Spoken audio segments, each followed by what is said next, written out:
Branding. What makes a strong personal brand? Here are the key pillars. So, in this video, I want to emphasize more on the importance and relevance of building a personal brand. Your messaging needs to be clear.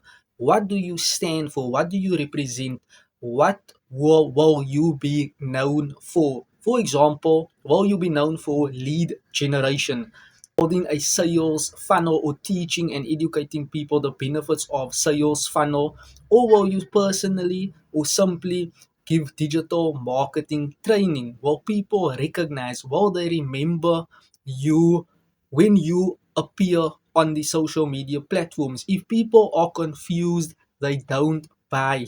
Personal branding matters, especially now on the social media platforms and in online business. Why? People do not know you at all. So, in today's market, people don't trust companies, people trust people, people trust the leadership that a leader shows, the quality traits, know, like, and trust.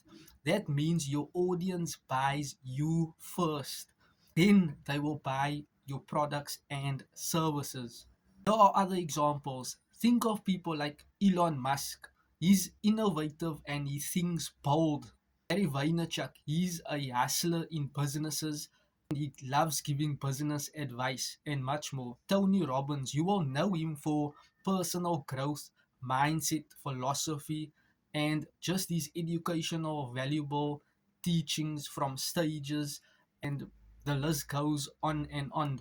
You already know what they stand for. That's personal branding. So, what are you known for? What do you stand for and simply truly believe in? So, what is personal branding? Personal branding will be how people perceive you online. It's the combination of what you say, what you are posting online, what you stand for, how you are helping, serving, and educating people based upon your expertise, your skills, and your knowledge. It's your reputation at scale.